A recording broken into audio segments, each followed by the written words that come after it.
Hello, and welcome to another episode of TacoBytes, your daily bite of Degen, episode number 468, talking with Derek Laporte tonight. We were having a little bit of issues hopping back and forth between StreamYard and Twitter on one space, and so we're just going to have him on video so he can be talked to and everyone can hear him all over the place. So I want to do a quick shout out to everyone joining us on LinkedIn, YouTube, Twitch, YouTube 2, Twitter, Rumble, Unlonely, and Kick and Telegram. And then joining us on stage in Twitter, we have Big P, Phil, Kadena, man. And so happy to have you on stage, Phil, as we talk with Derek and sort of break down what Derek is building out these days. Derek, how are you, man? Yeah, I'm doing pretty well. I'm doing pretty well. Yeah. Just getting off of the Thanksgiving spirit, so to speak, and finishing finishing all the leftovers today, finally. So, the last little bit of chicken off the bone and we're good good to go. I don't know if I should be happy or depressed that your Thanksgiving leftovers lasted this long. I think Yeah, I mean, just it was just a whole lot. It was a little overwhelming, to be honest, and I'm somebody who I will, put whatever just in a Tupperware, and I'll just keep it kind of for like a very long time in the fridge. So I was trying this time not to do that. Yeah. Trying to go through it, and not have it be in the back, and then, and a year from now be like, hey, what was this? What did this used to be before it turned into this? Oh man, after traveling, came back to some of that in the fridge. Opened up the fridge door and yeah, no, that was not. I should have cleaned it out before hitting the road for almost a month. But yeah, no. Yeah, so you've been on the road, right? Because that was kind of one of the things. Like I know that you just got back, and I kind of want to hear all about it, all about your trips. Yeah, I know. It's been a minute since you and I talked, and so there's been been a long road for a minute. We had the last big conferences here in the stateside were like Permissionless in Austin, and the Permissionless Hackathon. Participated in that, then came back over to New York for Masari Mainnet. Got to meet a ton of cool projects. One of the coolest 30-second interviews I got to do was with Vivek Ramaswamy, U.S. presidential candidate. And when he launched his email campaign to learn about what people wanted to hear for his crypto policy. So I made a long email. I don't know. He launched his 3-part crypto policy during the North American Blockchain Conference in Fort Worth. I don't necessarily know if any of my words made it into there, but I talked about code being free a little bit, and that. So I don't want to say I had a word in it, but you never know. Yeah, absolutely. And so I did use the word "the" a few times, and that word did make it into his policy. So maybe. Well, there you go. All those connector words, and probably maybe even some Germanate and some Latinate words made it into that as well. Some Germanic. periods. Sorry, not Germanate. Germinate is a whole different thing. You were growing. I thought you were just growing words there for a second, so I was going with it. It's Germanic and Latinate. Those are the two primary words in English. Yeah. I say primary, but there's a lot of different other types of words. Yeah, no. So after Masari Mainnet, there was the ETH Global and ETH Global Hackathon. Then there was like a half week of rest. Then Barcelona for SmartCon Hackathon, SmartCon Game Day, Game Pass, Game Conference, and then SmartCon itself. then there was like 2 days of relaxation in Barcelona. And then back to New York, and it was SBF trial, 5 weeks of that, every day being at the court, between like midnight and 4 a.m. to be able to make it into the courtroom, the main courtroom and everything like that. And then from there, it was pretty cool, then, ran off to a cabin in the woods sort of type of thing up to the Northeast and doing some stuff up there into New England. And so, and then just got back to New York yesterday. Wow, wow, that's quite a trip. And on your trip, what would you say were some of kind of the most exciting, cutting edge projects or anything like coming out that you were like, wow, this is like way ahead of its time? Like, were there any that piqued your interest like that? CCIP is a no-brainer. Cross-chain interoperability protocol from Chainlink being expanded from 5 chains to 17 to I think now 27 chains. It's one of those tools where no one knows how to. It's so cool. No one knows exactly how to use it yet. Right. And but the different possibilities that you could do are really cool in my mind. And then there is the idea of some of the stuff within distributed compute power. And so, a lot of the stuff that Solana is doing and what's coming out there with Fire Dancer and the amount of TPS that's going to be available once Fire Dancer launches, and the idea of distributed consensus across multiple languages, and in that case, programming languages. So not just one, but like, you have it consensus done in Rust, and you have like consensus done in TypeScript, and like consensus also done in like C++, just to help with that security layer, I guess, is really cool. Some of the AI stuff, there was some cool stuff from like, I'm going to pronounce it wrong, but I pronounce it Tugen AI, where you can basically just give it any link to any video. Its AI will process that video and then write out a whole description, TLDR, for you from that video. Wow. So I think that's pretty cool. And some of the stuff that's being done with voice to text LLM stuff, which then reposts as commands, so full AI agents, basically bringing Star Trek to life of, you just talking to your computer and it doing whatever you want it to. Yeah. So yeah. I had gone through and tried this was you say way back but like way back is like June, or like like that kind of time frame is way back now. But like I had tried some of those AI agents, like at the time where you had to basically get something off of, kind of get something off of GitHub, and you had to do quite a bit of stuff in order to get them up and running.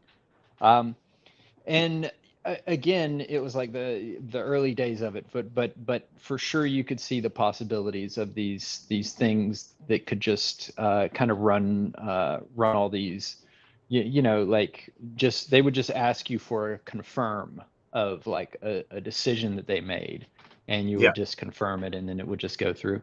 And definitely there's a lot of possibility there. But I think one of the interesting things to harken back to today, because we, we talked a little bit about it earlier before this show, and that is the possibilities of you know, thinking about, the future of like AI helping us and everything, but also thinking about how there will be certain people who will want that human touch to stuff, right? And the human factor still remaining within it, and how we might need to consider uh, possibilities of like companies raising up from just verification purposes of that kind of stuff, and from having, from having manners in which they can say like, hey, so this, this is a real person or not that you're dealing with. Um, because other, like we already know from our experience, right, that anytime you have to call customer service for some kind of product that you got, you tend to kind of want to talk to a human being, don't you? Like, you know, you kind of want that sometimes, because that's the more direct get around kind of method for things. And so I wonder if there's not going to be, we're not going to see at least some companies coming up with those kinds of things where it's like trying to insert definitive humanity into processes, um, and then, you know, kind of offset them with AI a little bit. Like, oh, AI does the little tasks in between. Yeah. No, and I think that that's one of the scary things that people don't, I don't find it scary, but where people think that AI is going to be doing everything. And I'm like, no, it's really not. It's still gonna, everything's, a lot of things are still gonna need human. But it's just like, how to use a computer became a very basic tool and very basic knowledge piece. And so Mm. it's going to get it to a process to where people are interacting with AI and they don't know it. They just think they're talking to, they're following prompts themselves. Right. Have you Right. counted all the cans of tuna? How many Yeah. cans? Yeah. There's 41 cans. Are they priced at 41 cents a can? Yes.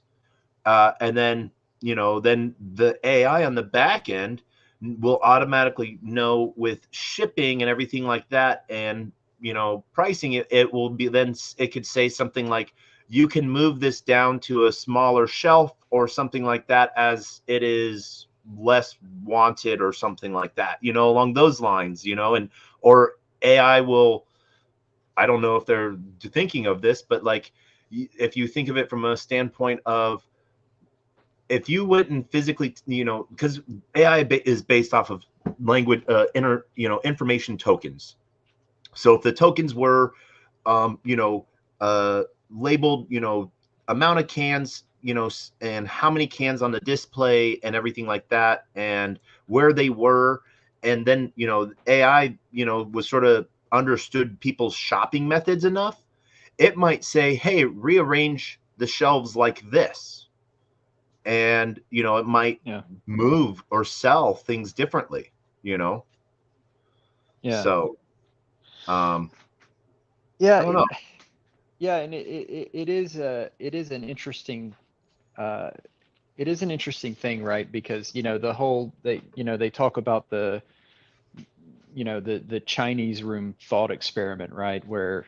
Um, where somebody basically is inside the room and they're just copying something, and they don't actually know exactly what they're doing. They don't have that skill set. They just have like a book to look it up and Yeah. determine how it's basically no different from what a computer does, because it doesn't really, I mean, or well, I should say one of these large language models, right? They don't completely know what they're doing. They're just emulating something off of a given set of data that they have, right? They don't, it's not aware. Yeah. Um, Well, but there's I mean, we may not even want that ever anyway, right? Like what the yeah. benefit of that, right? What is the benefit versus just having it being kind of the way that it is now, right? You know? Do we want it smarter? Well, I know, there's Q star, that I forget the right term, but it's basically almost allowed to self-teach. So not only can it do elementary math, it can store that information when it's right, and it can learn and use that to grow new answers off of. I saw something that said that there's a worry that it could decide to not tell the truth, and that would be the right answer. Yeah, that's interesting. Yeah, that becomes one of those things, right? Where you know, it's interesting because this whole thing came out. This was, I think, not this last weekend, but the weekend before, right? Was the big thing with Sam Altman and getting kicked out as a CEO and then rehired after like 3 or 4 days after the backlash. No, So hired by Microsoft. Yeah, no, hired it by was interesting. Microsoft and then back into OpenAI, right? Yeah. Um, uh, there was an article, and I think it was like Washington Post or one of those. I can't remember which, but there was an article about the fact that like um, one of the latest things that they were really excited about, that he was really excited about in the company, was they were having something with a like kind of a definitive single answer, like math, like large math models, right? Where the excitement, of course, being that mathematics, there's only one right answer, right? Right now, if you go to like one of these large language models, you go to ChatGPT, you ask it the same question several times, it's going to give you a different answer each time, right? There's not, Yep. it doesn't arrive at a this is the correct thing necessarily, right? And that's been kind of a problem with it, right? Is the fact that it doesn't decide on what the right answer is and then reproduce that to everyone who asks, right? So this is like, I guess it came out that he was excited about some sort of thing that inside they have that they were excited about, kind of like a breakthrough that allowed it to, I guess, have a definitive answer to something. And then shortly, like they say that the next day after this, the talk or something, he was actually like fired. So they don't know if that was the reason. Of course, that's all speculation stuff, and you'd have to work there to even know, right? But I think I saw that article where it was sort of saying something along the lines that it it had made its own little AI or something, reinforceable AI inside of itself. Is that the same article? that might have been a different one. I mean, Okay. that's, and And again, then yeah, the that's same, yeah, possible. they Like, used the same process of eliminate, like, and as soon as this was found out, the next day he was fired or something like that. yeah, I mean, there is the thing. Like, it's always been kind of a thing that we've concerned ourselves, right, with is what is it? I think it's is it the von Neumann probe? It's like a self-replicating probe that basically goes out into space, finds all of like the materials because it's programmed to, create another copy of itself, and it just does that forever. Um, as long as it can find those materials. And then, of course, it just searches further and further for those materials. But so that's always been a concern, right? Because then you would just end up with like a universe filled with those things. Um, but yeah, so I could see, so any little thing, right? Like chaos theory tells us any little thing, right, could potentially cause a disaster. So those types of things definitely do need to be thought about. But that being said, like right now, AI is, so these large language models, there's not really that much to be scared about yet, right? Because they don't they don't have they can't they don't have that awareness, and they can't really do that kind of stuff. They're just kind of like they're reproducing things they don't really understand, right? Yeah. So And well, and we have that, and to a point right now, machines making machines, but there's a human element to it. And so Yeah. it's not like the concept is foreign, and with with von Neumann, piece, there's variables you can always throw into it to where um one, it makes its own self-replicator, and then and then the second spacecraft it makes is another probe, and then that probe goes, and so then the replicators sort of expand, but so do the probes at the same time, you Yeah. know um and so there's Yeah, different ways.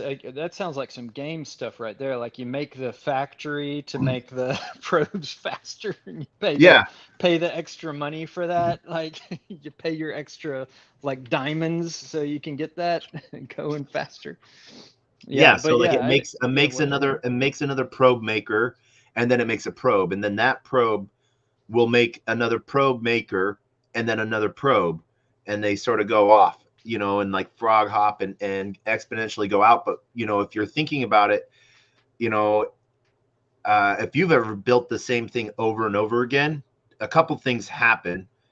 yeah, One, you get faster building them, obviously, with a machine that it can't learn how to make it faster, but you never know at that, if it's at that scale, it might make a decision like this piece isn't actually needed to build it, you know? And so how many games of operator to where the original is nowhere, the last in line is nowhere near the original. yeah, Um, yeah, especially if it can't find the material it needs, you know? right.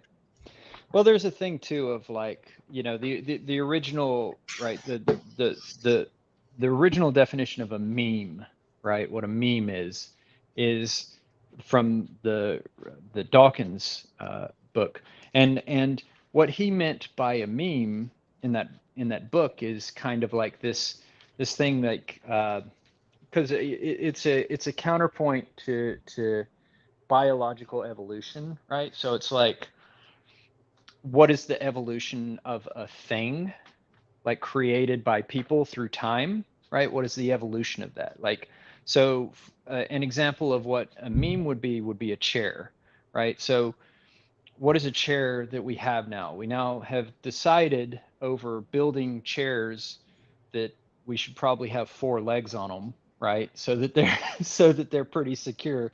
We don't have a two-legged chair usually.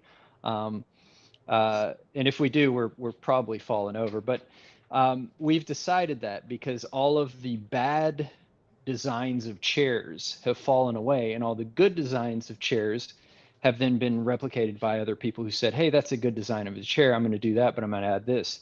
So I wonder if there's not eventually, when they're programming these things, eventually they say like, okay, you need to arrive at the optimal, and then you just need to do that and not continue to go beyond optimal because then you get those situations in which you do have like you are going to have some major problems, like then you get the too spicy ramen, right?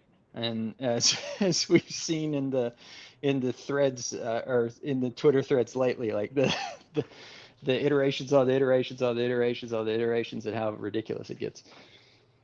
Yeah. Well, it can get spicy, and then it's like that slap in the face. You're like, that's just a naked dick pic now, you know?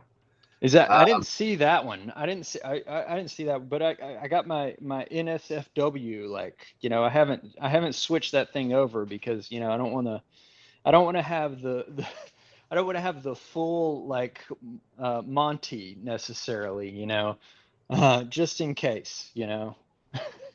yeah.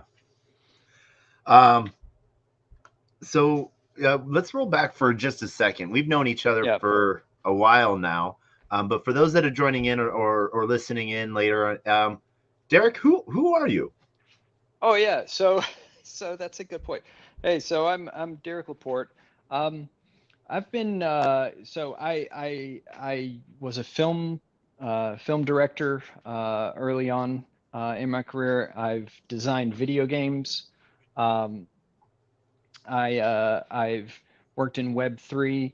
I basically have done both of those things. And the latest thing, I've always prided myself on being a storyteller, right? That's kind of one of the things that I always felt like uh, felt like I had a natural affinity for. Um, and so the latest thing that I have been kind of delving into is um, uh, pure storytelling, right? Writing. So I wrote my first novel over the last few months, and then I just so today ends November, and in the November is National like novel write a novel in a month. uh, and I participated in that as well. But yeah, I've been in the space, I guess, since geez, I don't know how long have we been in the space? I've Like been in this Taco? space for over a decade. So how Well, long have you yeah. been Well, here? I mean, if yeah, I guess if I counted, the first time that I bought a coin, I would go back further. But as far as like actively like working on something in the space, for me it was probably since 2021. So like 2 years, over 2 years, Okay. 2.5 years, two And and a half end of years. yeah, end of 2020, beginning of 2021, for Taco Cat being your first project. Yeah, yeah, Okay. yeah. Yeah. Yeah, Yeah, man. I don't think Those were I days wasn't ago. on it then though, not at the initial, like way, Okay. not like, it was, I think it was 2021. It was like April, May, something like that. April, I think. Yeah. April of Okay. 2021. Yeah. Nice. It's been a minute. It's been a minute, and you say all these dates and it feels like 10, 15 years ago. Like, because like yeah, the last couple of months, like I told you, and I have been I've been having kind of my head down and hunkered down and doing stuff and working on another game kind of in stealth. And so I haven't been listening to spaces. I haven't checked X every day. And really, like I told you, I'm like, man, I like it only takes like just a week, and like you're like, wait, what happened? You know, it's like everything moves so fast in the space, which is fantastic because obviously, like innovation has to move fast. Um, but it also is kind of like it's kind of like one of those things where like you have to stay on it all the time, otherwise you miss some of the details, and you're playing catch up a little bit. Yeah. It's even a week sometimes people, I respond, to something a week later and someone's like, oh, that's already, that's dead, or that's already been figured out, or Yeah, it's like, something completely new has moved on. And let's see here in the last month, what big things have happened. um Stars Arena got like hacked.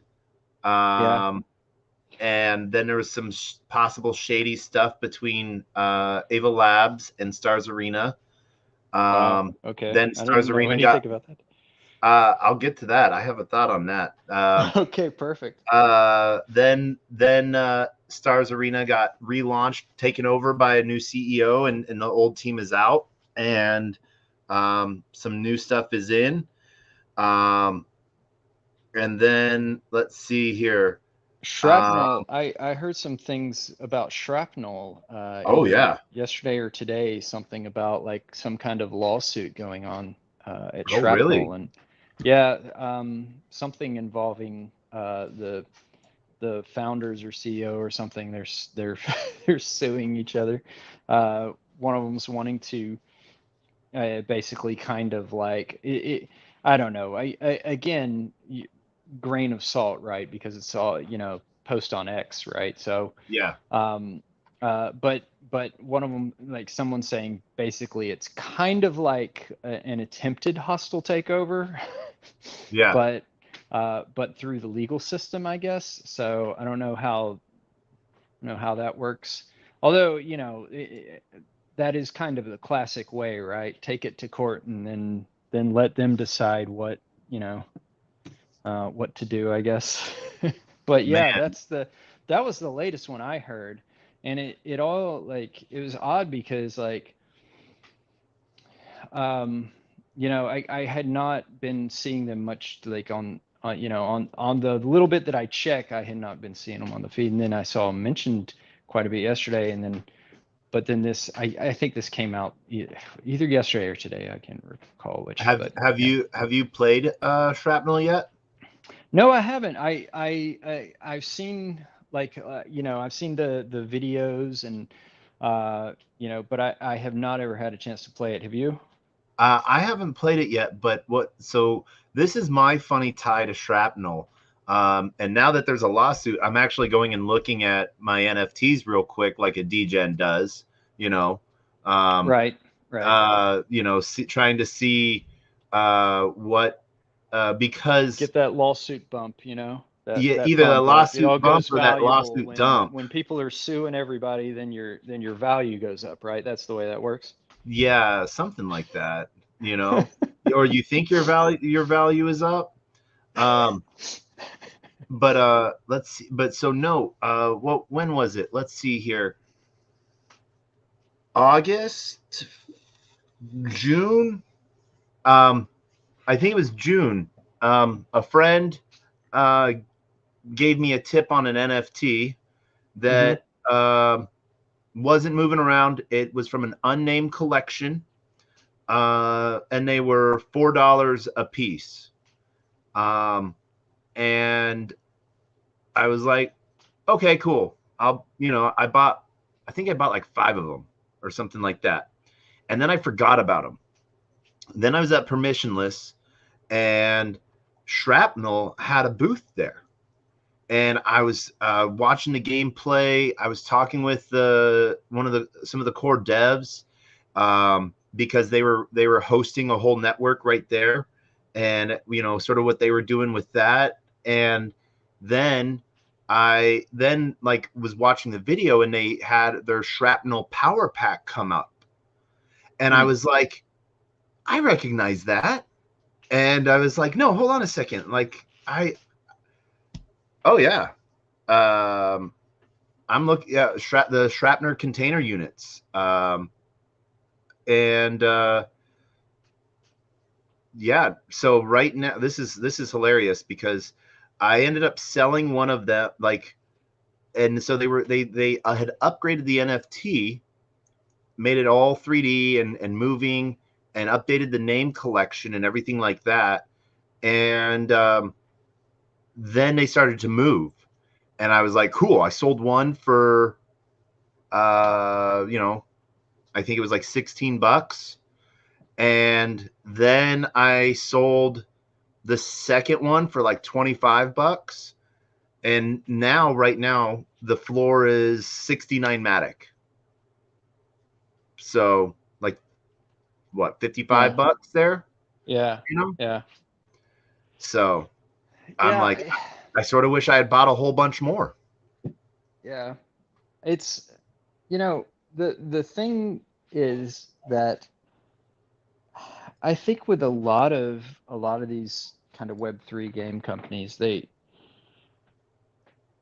I the thing I enjoy about game development is I enjoy the process of making something, and and then testing it and seeing if people like it, and then if they don't, right, like finding out what they don't like and then changing it and then continually iterating on that until you arrive at something that like people really like, you know? Yeah. It's the only industry where you can do that, you know? Yeah. I mean, well, I'm now going to take that back a little bit because, like I said, I wrote a novel, and actually you can kind of change almost everything that you want to, right, with a novel, and pretty easily do so if a beta reader gives you like an idea. But anyway, but mostly it's the only industry that you can do that with. You can't do that with film, right? Yeah. You can go and you do reshoots, but like the studio will never let you completely reshoot a movie. They would just scrap it and take the loss, you know. So um so it's the only thing where you can do that. And that's fun, right? And the thing is the process, I don't think in a lot of cases the process has not gotten better from the business and speculative side of Web3, right? It hasn't improved on that process. Yeah. I think that Web3 its goal should be improving on that process, or making that process the best it can be, and then reaching, you know, and then actually having people who are fans be able to affect a game to make it better. And to me, like news like this comes out of shrapnel. This just comes from like, this is like people that are like business, like they own businesses before. They decided like, hey, the hot new thing right now, right, is Web3 gaming. Let's make a game. And then but it's not, it doesn't feel like, it feels like money grabs instead of passion, you know. um, and I think that bleeds through to the investor, you know, to the people who buy this stuff. That's the reason why you have like these kind of issues like that, is like, because you know, this lawsuit is not happening because, you know, somebody was like, hey, well, you know, I think that we should be running at 60 frames per second, actually, instead of our current FPS. Yeah. It's not good enough. So, you know, it's You're not using stuff like you're that, using right? the wrong game engine. Your physics are off. Yeah, yeah, yeah. It's not so, or it's not like stuff like, hey, you know, we really need to add like, you know, we need to really add like a new bad guy to it or something. We don't have enough of a solid of a bad guy. It's not that. It's like, hey, this is my cash cow, not yours, you know, like, and I want everything for me and nothing for you, is like that mentality, right? That again is poisonous, and you end up with stuff happening like this Yeah. because you know, ultimately ultimately people are kind of, you know,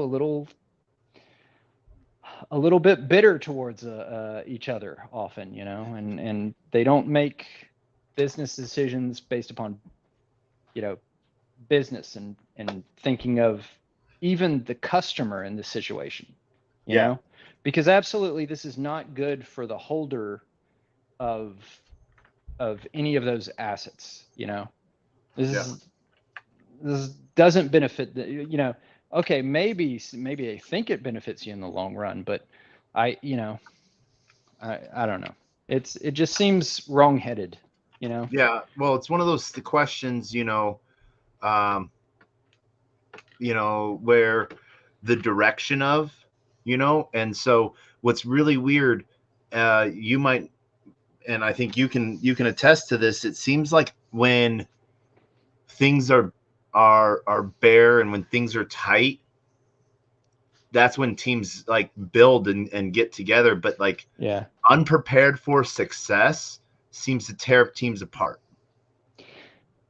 Yeah, yeah, for sure. Um, yeah.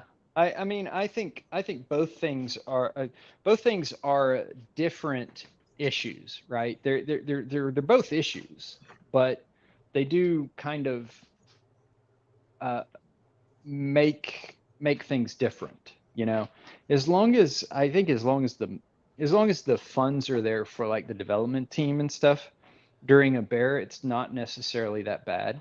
Yeah. Because maybe in a lot of cases they can focus more on product at the time, but it can still be an issue because if they're in their testing phase by then attracting people in Web3, especially during a bear, is a lot more difficult than it would be if during a bull everybody would be excited, people would be playing your game, you'd have you're you would have like a lot of people playing your game, and then you would get a lot of great feedback. So they're just different issues at different times, right? But it is definitely bad for you to be in a bear and have this kind of issue at that time, for sure. And I hope that they can figure it out, because the product looks great. Ultimately the product looks great. Yeah. And it's props to them that they got something that looks so good. They managed to get it to this point. What is it? Is it playable in like It's an alpha? Yep, it's a first-person shooter, playable. There's multiple different aspects of things, I guess, to assets to buy and own. But like you said, it's yeah. There can be a lot of different ways that teams get torn apart on this. But I don't. For me right now, I haven't been, the only first person shooter I've really been into right now is BR1, Bravo Ready Alpha, by I think you might have seen them. They had a booth at 3XP. So you might have seen them, but I know you were working the booth, so yeah, you I was like, I didn't really get a chance to tool around much. I was there with players all day, but yeah, Bravo Ready one. What chain are they on? What is the Solana? Okay, yeah. All right. And so what it is it's pay to spawn, get paid to kill. Pay to spawn, get paid to kill. Okay, so basically, okay. You pay 10 I'm sorry, cents. I'm doing the math in my head already. You get paid 10 cents to join a game. You get paid 10 cents for every person you kill. Okay. Oh, that's cool. And as they roll out, I like that idea. As they roll out their Adventure Island sort of piece to it, if you kill someone that's killed a bunch of other people, you get part of their money.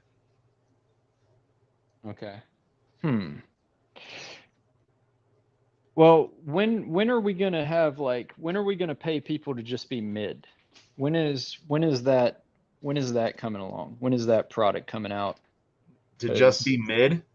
Yeah, just be mid. You can pay me to do that right now. I'll just do that. I'll be mid. I'll get like 5 kills and die 5 times. Yeah. And then you break even, I'm a break even kind of person. Yeah. Yeah. Can I make enough to play again? Team down. Yeah. And I think that's one of the cool, that's one of the mechanics that they have in it is, let's say you have 10 cents to your name. You get in there and you kill one person, you get 10 cents. So you made enough to play another game. They should introduce okay, so yeah, here we go, giving out the ideas here, but they should introduce a push your luck element to it, so that each kill you get, you can push your luck, and then if you push your luck, you get everybody sees you on their mini map, your location. Okay. And then each time you do that, then it goes up by like 5 seconds or 10 seconds or something. So, so you can really put, like, if you're really good, you can really push your luck, and then you'll just always be on the mini map, and but you'll make more money, right? That would be interesting. That would be a Okay. pretty interesting thing. Obviously, like, the problem is that the pot is what the pot is. So the whole push your luck thing wouldn't work if winnings are just based upon the pot that goes into it. But Yeah. you know, but that Hey, would be fun. I like there push your could be luck. a way for that, and like instead of you paying 10 cents, you pay 11 cents to get in or something like that. So that way you can, but it Yeah, might get there to you go. the point to where if you pop up on the mini map, everyone runs away from you rather than comes towards you. Um, yeah, I mean, that could be a thing too. I mean, well, Yeah. Oh, there's cool. always downsides of these things, but this is the joy of game development, is being able to test it, right? And say, like, okay, what's that perfect middle ground, and, like, if the downside is this, what is the upside, like those kinds of things, right? Yeah. So, and I don't know. Do you want to talk about TC at all and that journey? Um, As you built, as you learn new things, like what were some of the pitfalls you learned, or like the little yeah, no, for tips and sure. Like, tricks you learned yeah, that I made you mean, better? I would say that, yeah, I can talk about, it. So I think that anytime you're coming, so game development, right, is already a pretty interesting but difficult road, right? To make a great game is very hard. You might, there's a reason why a lot of games that are straight up clones of other games are still not fun, right? Fun is kind of this amorphous kind of thing that you have to just continually seek out, and in order to find it, you don't know it until you kind of land on it, really, right? You can try different things. You can kind of go based upon some game theory, not game theory, but game design theory, I should say. Um, you know, and uh, and I think that, um, and you can eventually, like, land on that kind of thing. But I think that one of the key things, right, is need to have, uh, if somebody's starting to make a game out there, right, they need to consider going ahead and, like, building up a group of people to test it, right? Close knit group of testers. And you can almost have, like, that group of testers, that group of people who believe in the product before you even start to deliver anything. That's Mm-hmm. kind of ideal. Because in a lot of cases, um, if you don't have them every step of the way, you are having you're having to make you're having then to try and get them kind of after the fact, right? And then you're going to have, I think, a lot more competition than if you're starting something, because we all like to have input, right? On we like to come up with an idea, and then we mention someone an idea, and then we see, like, oh, they incorporated this idea. That feels really good, right? Yeah. Um, and the whole thing of Web3 gaming is to have that, right? Is to have that kind of, like, closeness of a dev team to the players. Um, uh, I think that for for me, again, a lot of the ideas, right, that were there, we never arrived kind of at all of them in, like, a perfect synergy of things. And but then there was the pressure to get it out there for people to see and enjoy and everything like that. But then when it's getting out there, and this is just across Web3, right? Is you're releasing alphas, you're releasing betas, you're releasing these things, and you're hoping that people are like, okay, don't worry, there's that this is like a this is an early access kind of game, right? Um, Yeah. so, but really, like as a game developer, you kind of hate to do that because it's like your baby. You don't want people to see your baby until you're proud of it, right? Well, actually, probably you should be proud of your baby anyway. So that's not a good example, but imagine if it was your ugly baby. Let's put it that way, right? It's your ugly baby, and you're like, well, one day it will become a pretty baby, maybe, or we'll see. But Maybe. Who knows? maybe, who knows? The ears And come in, the it's nose, and then, yeah, well, yeah, hey, yeah. You don't want that's to. the classic Disney story, isn't it? Too, the ugly duckling. Yeah, the ugly duckling. Yeah, yeah. The ugly duckling is it? Yeah. Or like it's your frog prince. You don't want to introduce it as a frog. Yeah. No, you want to say like, because the whole reason why what happens to the frog prince happens to the frog prince is because somebody actually believes that, he's not just going to be a frog forever. But there's only one person who believed that.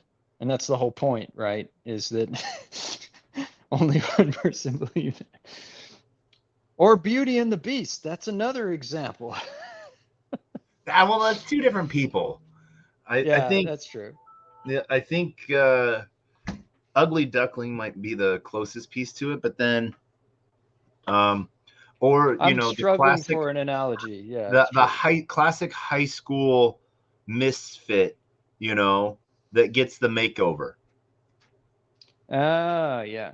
Well, I You know, mean, you can't say she's all that or whatever that movie was because it's literally like she takes the glasses off and that's. Mean Girls. And on Yeah, Wednesdays we wear pink. yeah. Yeah, but I mean, I think 69% chance just of it raining. yeah, I think that like honestly like so I think the best way in to do stuff is if you're wanting to start like game development, or something like that, you should probably do a whole bunch of game jams, get your own skills up, find another group of people who like the same kinds of games that you do, and to develop the same kinds of games that you do, and then revenue split, like do a straight up just like revenue split. But in my head there's an idea for like a better version of revenue split than just normal revenue split, um, because normal revenue split tends to lead to like people who just came together as a team. They might say, I put in this number of hours, that person put in less hours, and those kinds of things. So figuring out like, so there's a type of revenue split you could do where it is like an hourly based kind of thing, right? So that if somebody doesn't pull their weight, then they're actually the percentage of what they make in the revenue thing goes down. And so I What would recommend do you that think kind of though that style. that's? I'm going to argue that point, because what happened if you have someone who's a better coder and they get done in an hour what would take someone 5 hours? Yeah, I mean, and there is that discussion of that, but what I'm talking about is with like a team. I'm not even talking about a big team yet, right? I'm talking Yeah, about a core team of like 4. maybe four people, right? Where one person is handling each task, right? So you've got one person handling art, you've got one person handling, the coding side of things. You've got somebody who's like a designer, and they're probably hopping over and doing UI stuff, and then you've got maybe like an animator, or maybe a second coder. You might want to have a second coder. That's probably better, especially with Web3. You at least probably need one Web3 guy too, from the get-go, Or 2. because yeah, one or two. I mean, on a team of four, you probably want you probably want even your other coder to be somebody who can hop back and forth, which is that's not that hard to find either. You can find that.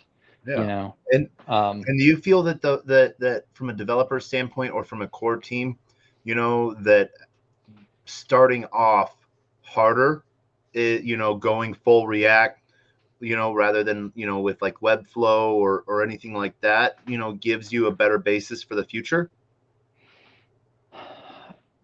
I mean, and it really depends on the situation. I have to be completely honest. Like, and this that also comes down to the skills of the people involved in the first iteration, right? Because there might be and there's a lot of ifs with this, right? Because maybe your whole thing is like, okay, I'm going to get this to a prototype, and then I'm going to try to raise funds based upon that.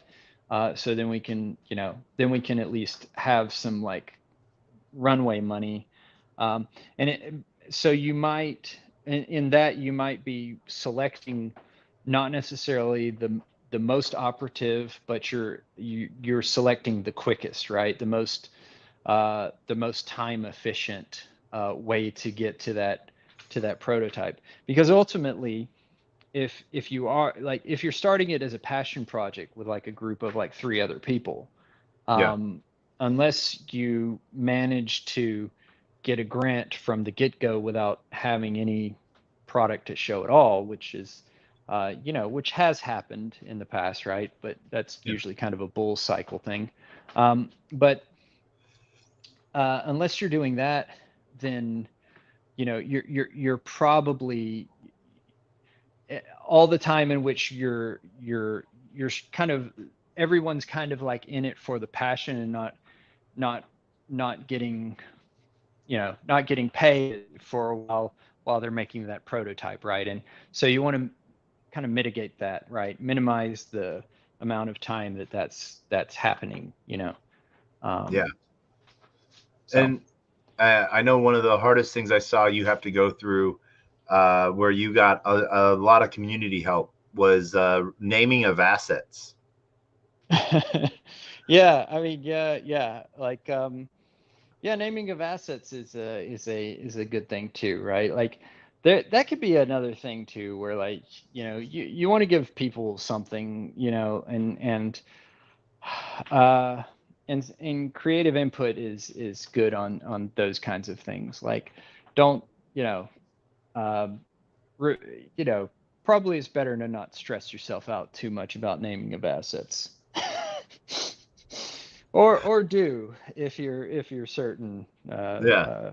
certain neurotic people. Are. Yeah, right. No, good people. Good Good people. Like people. they Yeah, like yeah, above and beyond. yeah, Um, yeah, but I think, like even like the core community those testers are, or those players are, can become both your largest critics and your biggest advocates. And yeah, even sometimes they're your biggest advocates when they're their loudest critics, because it's not like they disappeared. They're taking the yeah. time to, Right. they're not going anywhere. And but it's sort of cool to see how something like that can grow. So Yeah, um, you talked about writing a book this past month, yeah, or well, finishing your book, because you've been writing it for a little bit, or did you yeah. write it all within November? No, so I wrote it. I wrote it over probably like uh, I think I got the first draft done in like 2.5 months. So like 2.5 months. Um, that's a first draft. It was like I think it was around 70,000 words was where Yeah. it ended up. Um, which just a novel is anything over 50,000 is considered a novel. Um, Okay. What is under 50,000? a novella, right? A So novella. you can have Okay. a novella, and then once it gets, I think it's novella is anything between 20,000 and 50,000, and then below that is considered short story. Although Okay. I think some short stories run like 22,000 words, so it kind of it's a little down there. It's a little like it's shifty down there as far Is as there the word count. is there anything over a novel? So like if I No, write no, no. Even 70, if you, 150,000 words, it just becomes it's still a a tomb. novel. Yeah. Okay. Yeah, it's yeah, you've wrote a Neil Stevenson novel, right, at that point, right? Because I, all of his are like, I've got a copy of an anthem here, uh, and it is huge. Like it's a hardcover copy, and it takes it's just so noticeable on the shelf just because it's so thick. Like, yeah. but all of his novels are that way. But no, like there's no top end to a novel. Um, Okay. I was gonna say I because took a Stephen King approach to describing the tree. right, Yeah. yeah. Yeah, I just think 3 pages of tree description because Yeah. it's going to be real important later. I don't know. I started reading Moby Dick also, and I still have to finish it. I'm about at page 350. So they say that the last 100 pages of it goes very fast. I'm still deep into like information about whales. So Okay. and struggling through some portions of it, but it's beautifully written, of course, and it's a fantastic book. But it will bite back a little bit. Um, but yeah, no. So it's interesting because I've learned a lot about the publishing process over the last several months of doing this and doing the editing and whatnot. And one of the things, one of the biggest things that I've learned is, well, I've learned that so, and this kind of ties us back to the first thing we were talking about, um, particularly like the publishing industry and a lot of these magazines that you might send short stories to or do those kinds of things. They are, they have like specific things about you not having any AI help with a novel at all or with a story at all. Yeah. Um, and if they determine that you did, then they will ban you from being able to submit future works to like a magazine or something like that, right? How do they okay. They probably run it through that thing. There's a website, right, that you can run it through, and then it'll give you a percentage chance that something was written with AI. But yeah, I mean, it is a bit difficult because you know you can't determine exactly if something has been partial. You can tell if something's been written by AI, but you Yeah. can't tell if someone has used AI for something. And the other thing that's interesting too is, right, like Grammarly, does that count? Like, I mean, that Yeah. just tells you like, hey, you're using the wrong "you're" here, which obviously is probably not a thing that you're saving a little bit of money on a copy editor later. So, Yeah. um, but Or but if you use Quill to rewrite a sentence, a couple different ways to see how it might flow. yeah, yeah, yeah. I I'm not familiar with Quill. But I have like looked at like I have looked at like Grammarly and those kinds of things, and you know, that just kind of like they underline the word like red or something Yeah. if Yeah. um, Auto check yeah, or spell yeah. check. Yeah. Spell check, right? Yeah, spell Yeah. check is a kind of, I guess it's not, I guess it's kind of an AI. It's Well, reading the but word. what's funny is they're integrating those things without us even like giving the permission for them to do it. Yeah, You know, because with there's the running joke, Clippy is going to be the new AI.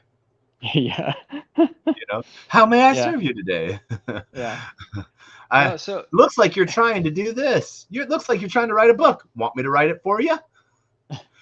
yeah, Well, right. and see, this is like this is where I think part of it can be really contentious is especially in the gaming industry.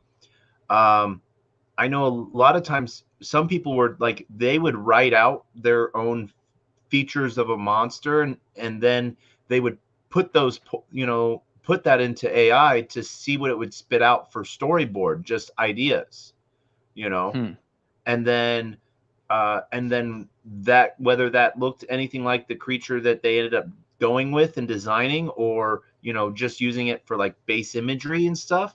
Right. um I think Steam took a really heavy approach to that, um because the language is sort of absolute, like you were saying with writing, that they're no longer allowing games that in any way have been created in any way, shape, or form by AI, but they Yeah. don't clearly, okay, did AI check the code?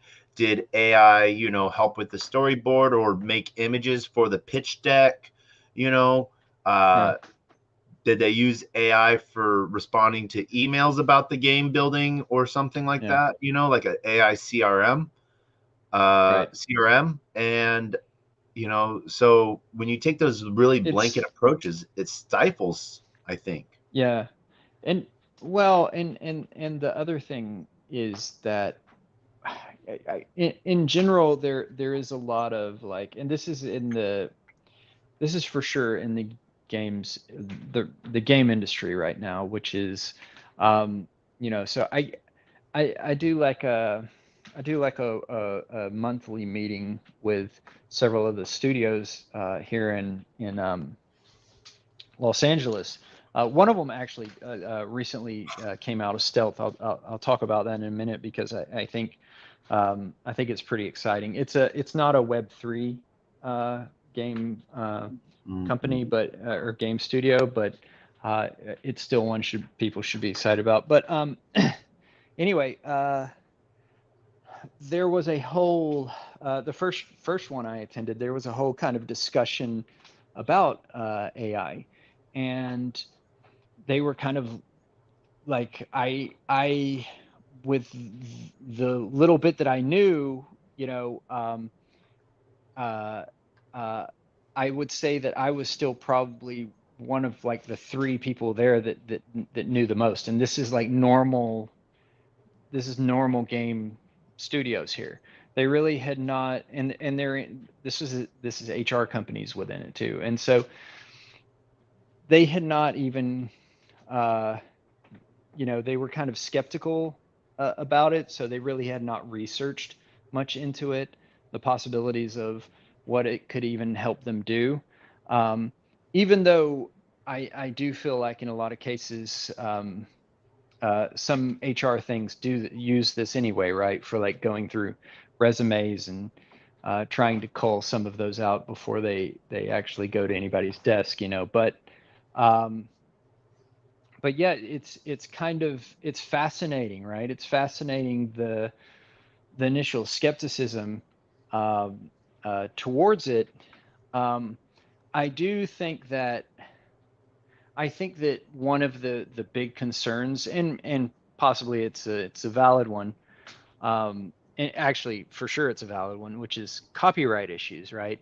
Mhm. Um, Copyright issues with AI stuff like is a valid thing. So any studio, any normal game studio, they're going to want the rights to everything because if they pay for it, they want to make sure that it's under under that there's no issues. They pay a they pay an artist to even do concept art. They want to make sure because they don't know, especially early in, they don't know what they're going to use, what they're not going to use. Um, so they don't want to have any kinds of those questions like that. And until those kinds of things are solved, and where it's like, okay, this is, this is, you don't have to worry. This is also not copying somebody else's work, right? This is not an iteration of some other like famous painting or famous work by somebody. um, then I think there's gonna be that skepticism, right? And they're gonna say, you know what, we don't want to involve legal, so we would just rather, we would rather have humans do this kind of stuff. And so I think.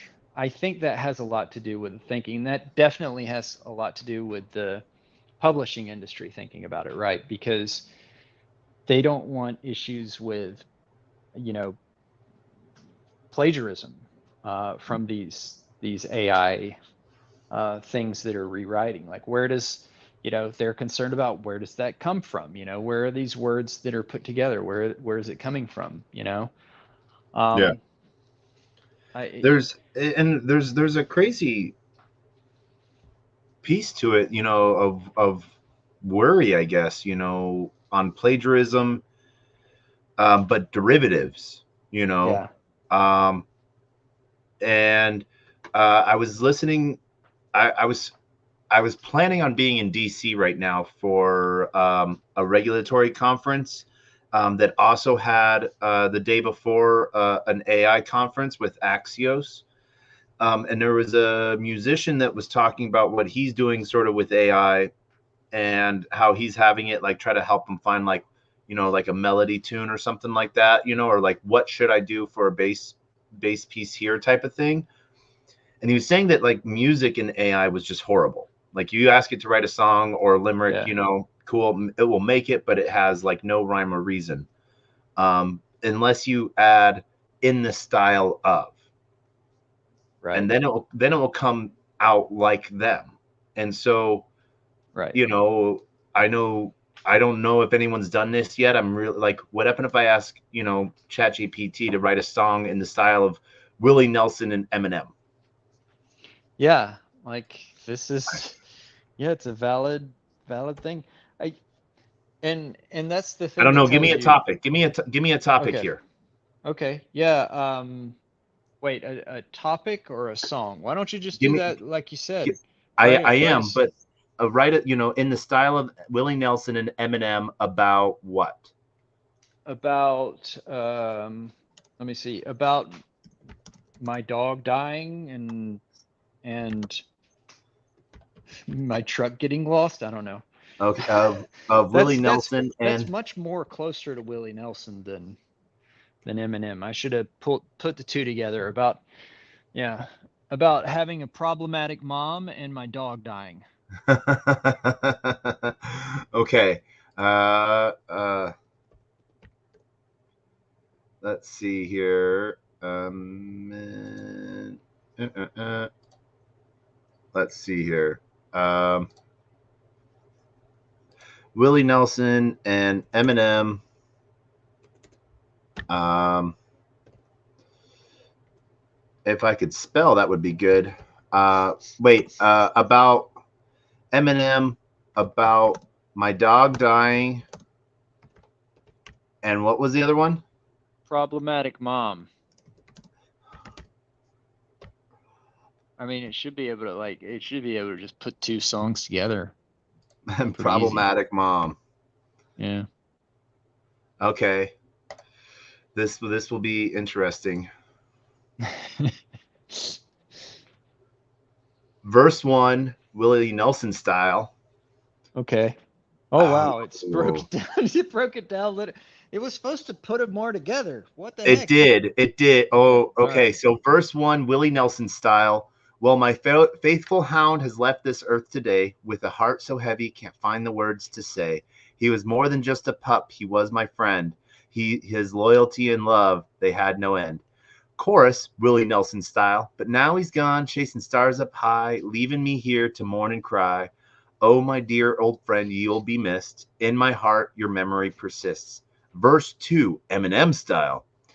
Yo, my dog was my homie, my loyal ride or die. His bark was like music, he never asked me why. But my mom, she's a puzzle, complicated and tough, always causing trouble, never had enough. She said I couldn't keep my dog around, her rules, her house, no common ground. But that pooch was family, he was part of me. Now he's gone, it's hard to see.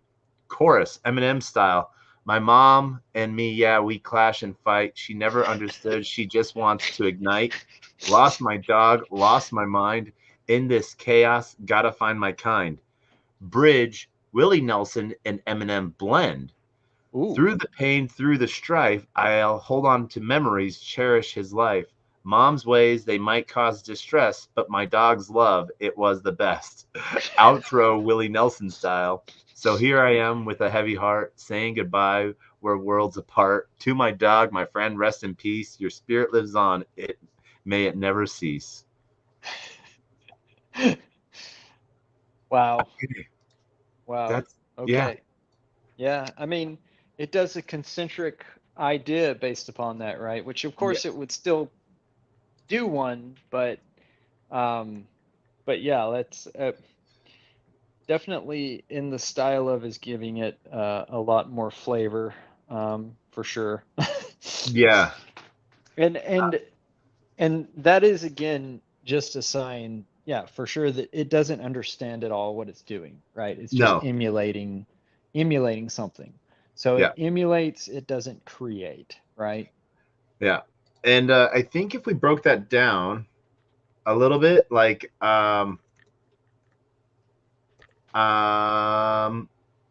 I don't know, how would I break that down a little bit? Um, in the style of Willie Nelson to the beat of Eminem. Yeah, you could do that. Yeah, you could say Yeah, that. Yeah, yeah. you know. Yeah, you could iterate on this like several times.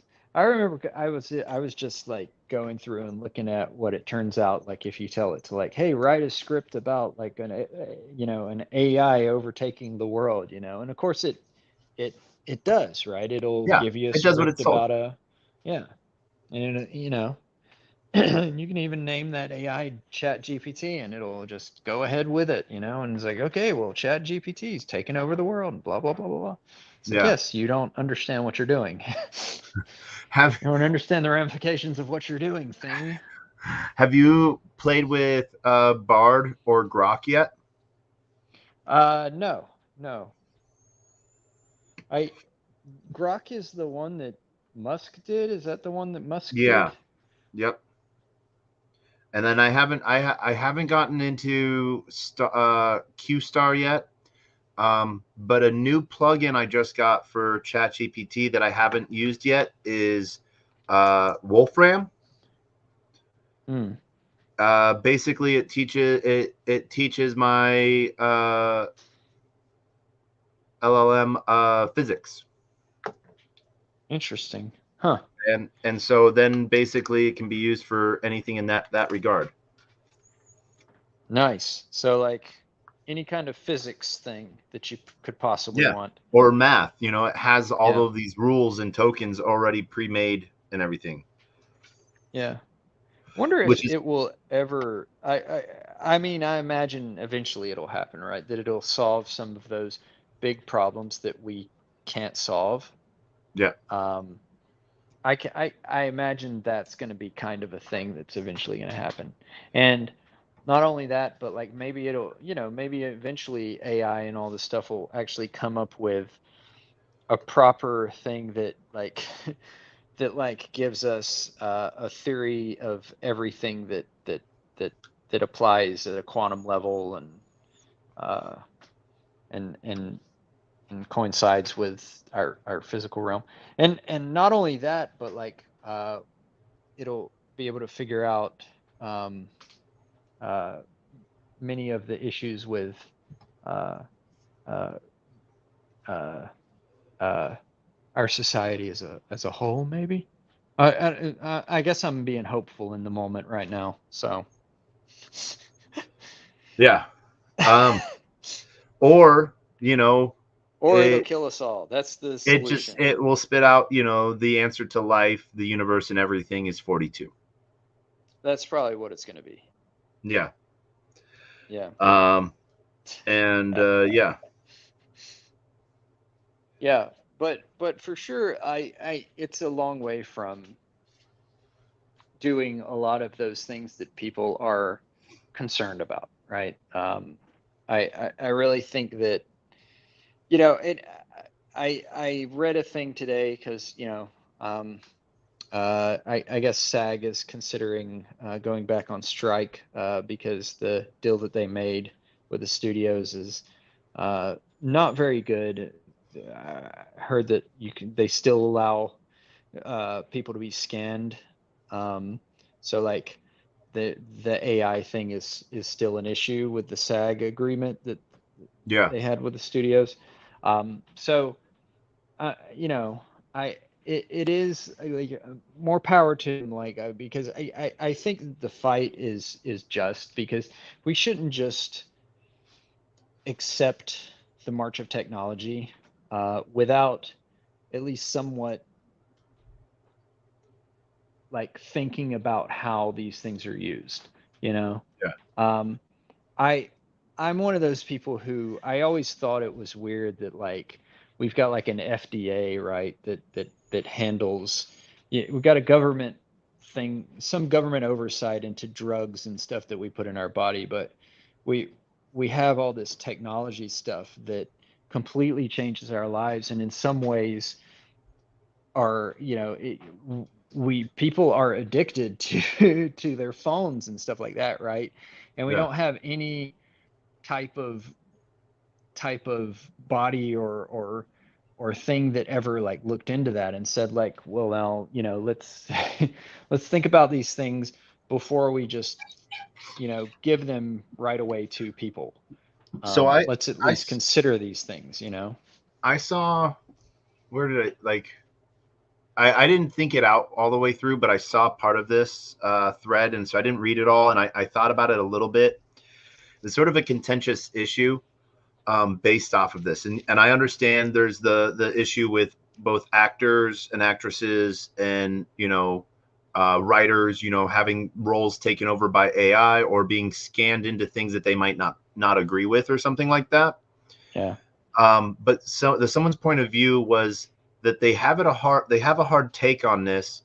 They're or hard, it's hard for them to digest it because what's literally just being made is stuff for entertainment value, that it has no real gain to society other than as a distraction.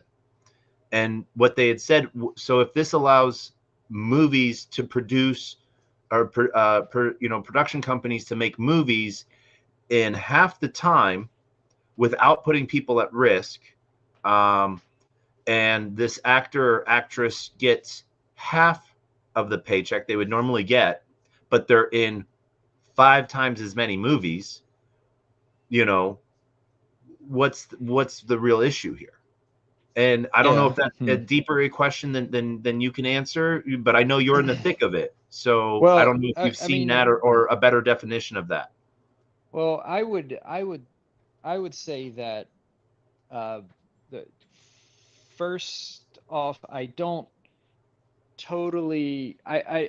completely agree that entertainment is the only purpose of films or books or games or anything like that. That there is a more transcendental quality to it. Okay. And that transcendental quality, of course, being what the art portion of it is, right? Can you Art break is down transcendental. break down what you mean in that transcendental piece of that? So So there are the easiest probably ones to talk about probably are art, like ironically art video games, right? I think that those are the ones that are like the most easy to like make a case for anymore. And a good example being uh, well, one of them's This War of Mine. So have you ever played that game? I don't think so. Okay. Well, the game is like it's like a survival game, and it's extremely hard um, to survive, and you have to make choices about whether or not you trust people, whether like how, and you have to go out and try and get resources, and it all takes place in kind of like a war-torn country, right? And so it gives off like you could give like, that feeling and that understanding and then empathy, right, is not something that necessarily is entertainment, right? Empathy is not necessarily entertainment, right? I don't, those are kind of different things. There's a transcendental quality to empathy, to understanding the plight of another person that causes you to perhaps go and and it affects your life in some way and maybe changes you as a person. And maybe you go out there and you say, hey, I'm going to donate to something, that's doing good, like Red Cross doing good in war-torn countries and stuff, like because of something like that. There's another one, that one is a good example. That there's another game. I'm now blanking on what it is, but it is. Uh, it was about. It's about like it's again another sad kind of. Oh, you know what? I can talk about Papers, Please. Probably Papers, Please is another good example of it, right? Okay. Where Papers, Please, and it's a game by Lucas Pope. Um, he also did the the Return of the Obra Dinn, I think is the name of it. Anyway, um, very good game designer. His what Papers, Please is about is it's a fictional country, and you are someone who works at the border of this country, and you check documents and you stamp passports to let people in or not let people in.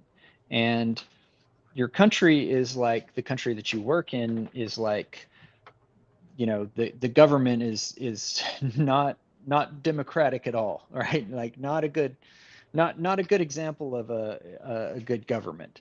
So what they have done, but what the game does, in addition to giving you pressure coming from on high about like, hey, you need to stamp these things because if you let the wrong people in, they're gonna, they're gonna try and do bad stuff in our country, kind of thing, right? Like, um, they also put your family, just family members, like your mom, your dad, stuff like that, inside of a hotel that's there near the border crossing.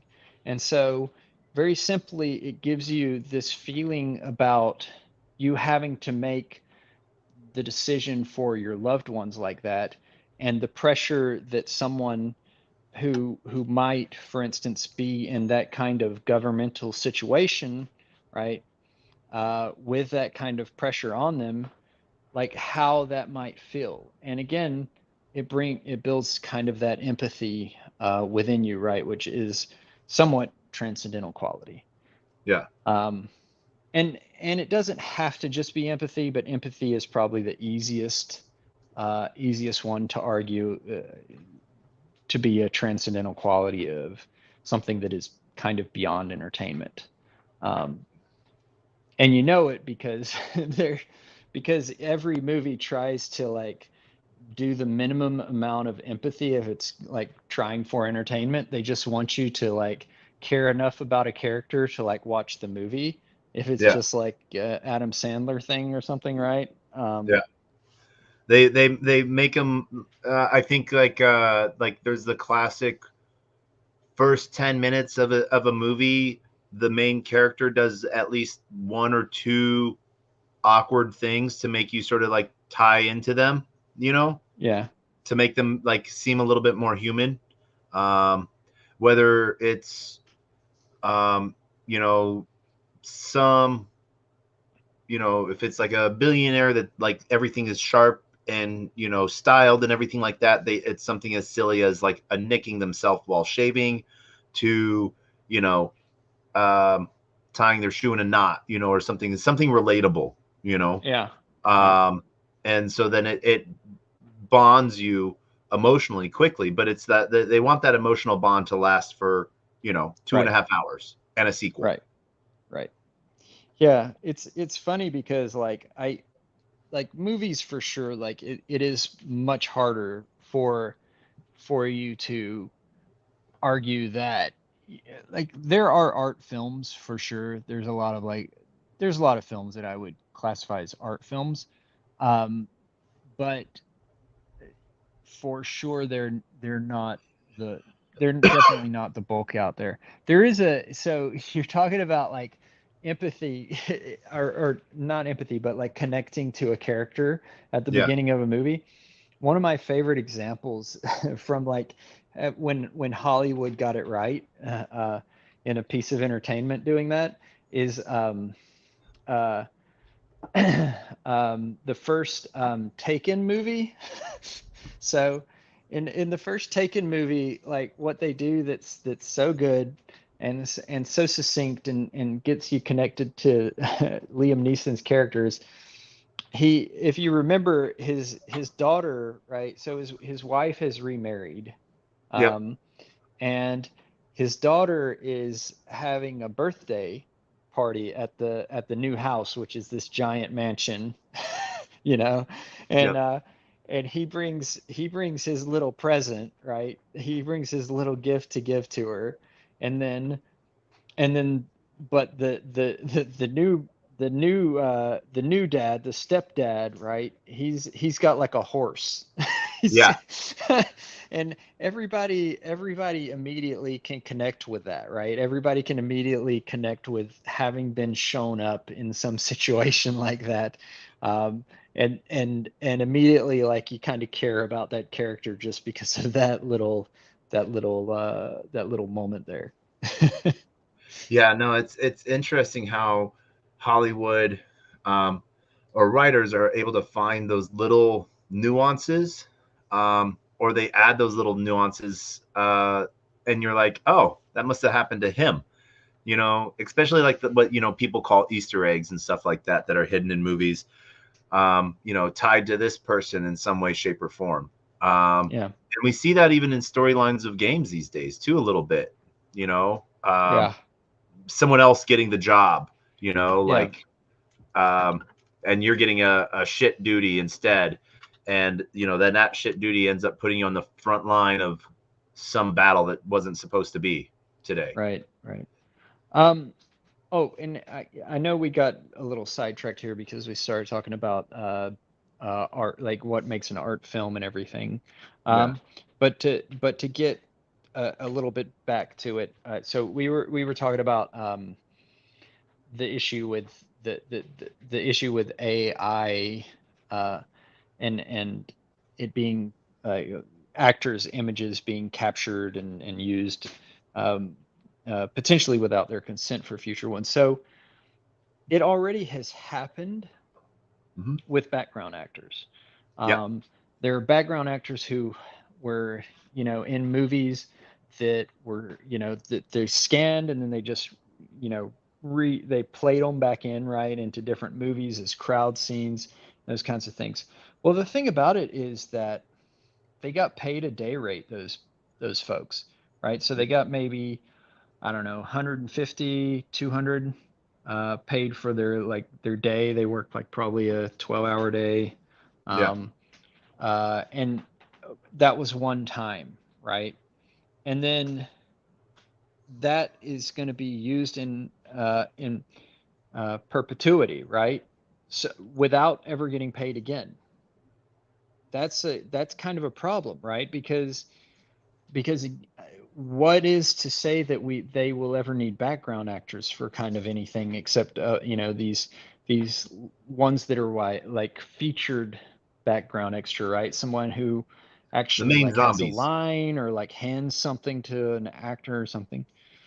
Yeah. So it it, it it's it is a concern because you know I can imagine too, like, I you know I don't know that people want that anyway, right? People don't, we know how people reacted to like the digitally scanned folks in Star Wars, right? Like Yeah. like it first off, it looks bad. There's it looks really bad still. And the second thing is like usually there's not actually a strong enough reason to have it, you know? Um Yeah. and it it upsets folks. And I can imagine, like, if you are a big actor, you're concerned about them doing this and then you getting a low, like, for sure they would argue a lower rate, right? Like they would Yeah. definitely, like, because imagine how much money you could save if you could just digitally scan Tom Cruise, and I was going to go to Tom Cruise. Have you seen the TikTok? I think it's deep fake Tom or something like that, or deep fake Tom Cruise. That is literally yeah, just that. It is deep fakes of Tom Cruise. yeah, I've seen too. There's like a guy who looks a lot like him too, that like um, that you see online doing stuff. But I wouldn't doubt that like what I wouldn't doubt that the studio already having like tricked people into this too, right? Like the de-aging, like they're like, oh, we're scanning you because we got to do that for the de-aging process, right? Yeah, I'm sure that like already we've seen that they've got Harrison Ford younger. Like we saw that, we saw a younger version of Harrison Ford. Uh, you know, still the same gruff old voice in the movie, but you know, yeah, but for sure they probably already have that, and I can understand the concerns with that, especially since Hollywood is increasingly becoming just these movies of like huge tent poles, yeah. I know. I got sidetracked listening to you. Also typing in, going to the deep fake Tom Cruise, deep Tom Cruise Instagram, and I'm watching Judy Bloom redone with the face of, oh my gosh, he played the Goblin in Spider-Man. Oh yeah, Willem Dafoe. Yes, William Defoe's face on Judy Bloom singing, uh, you know, to Toto. Yeah, wave of the future. That's a Yeah, this is a wave of the future. We're gonna have people singing these kinds of things, doing all that. it's the interesting thing. You know, as we see development though, but so I agree with you that being used against our will or without our permission is one thing.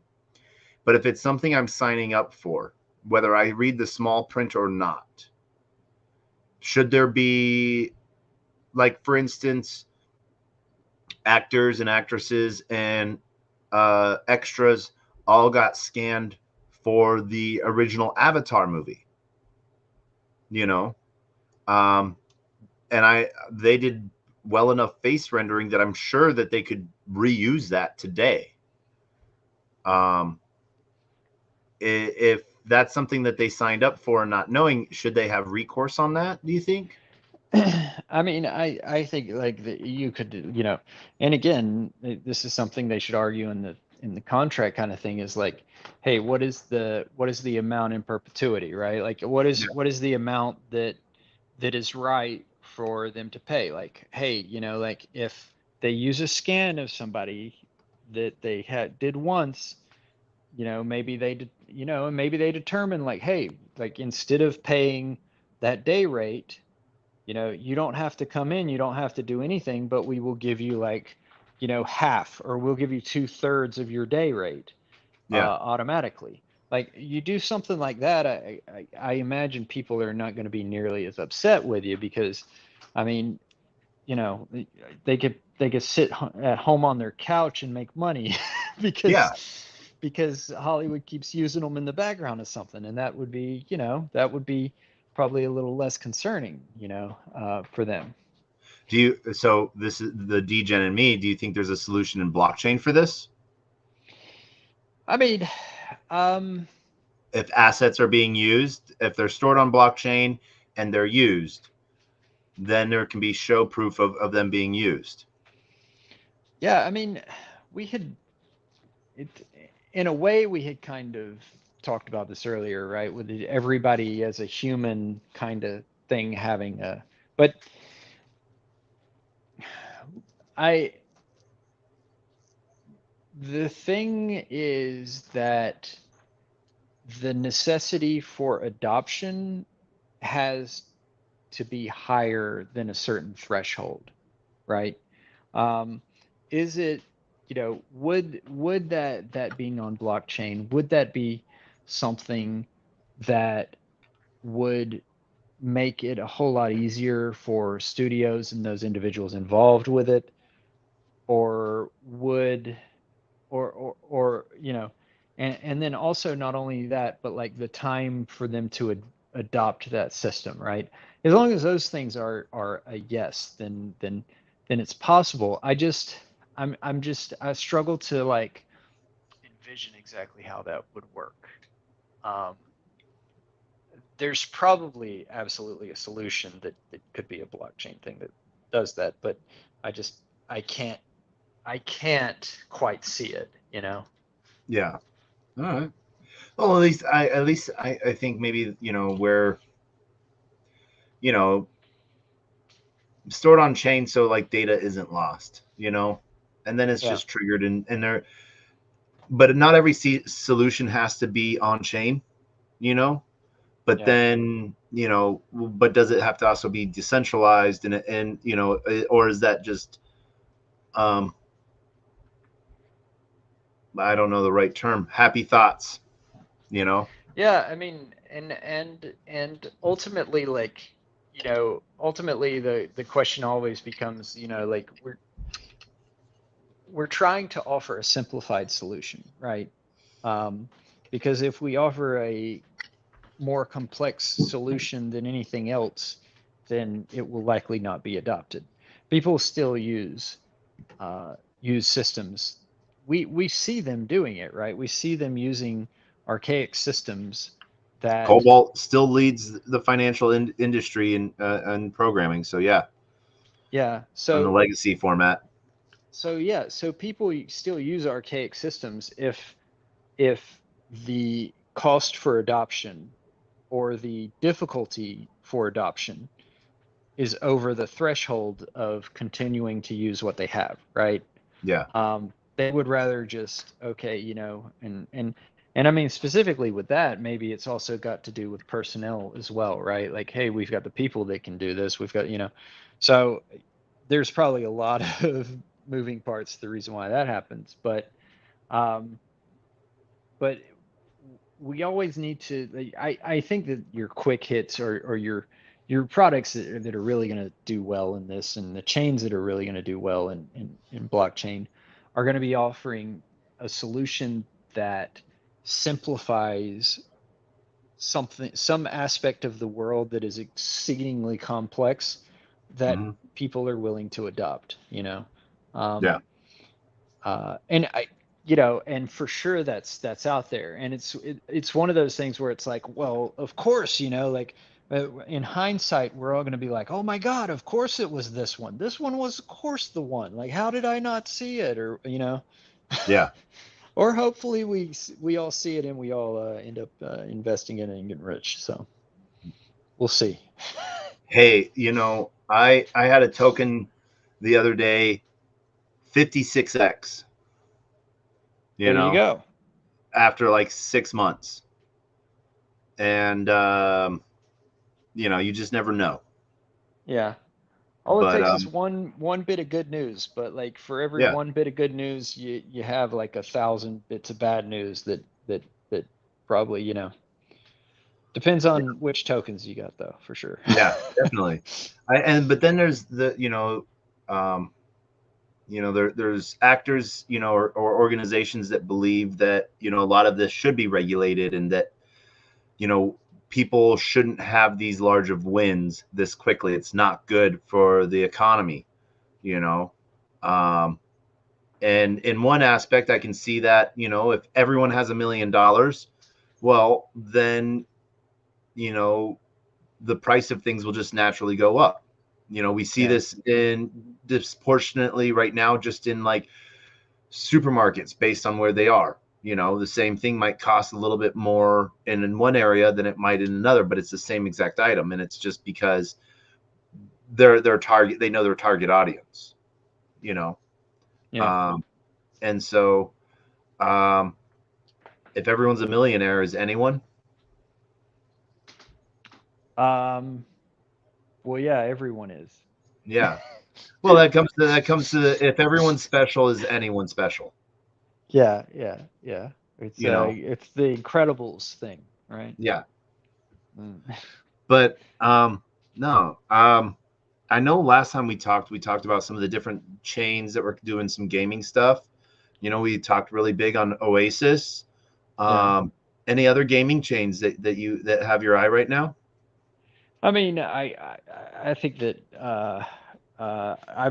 I've been like Avalanche every time that every time AVAX has anything, it's like, they've been for sure doing a lot of good stuff for the games that are on their chain too, because I we've seen it like at conferences and everything that they will just they'll have a booth and they'll just invite games to like show that happen to be on Avalanche to showcase there, and I think that that behavior of kind of operating as a chain but also kind of as a publisher a little bit, right? That's kind Hmm. of the thing to do, because that ultimately the way you get mass adoption if you're a Web3 gaming chain is having some game that's on your chain hit, Yeah. um, and so it's definitely worth it to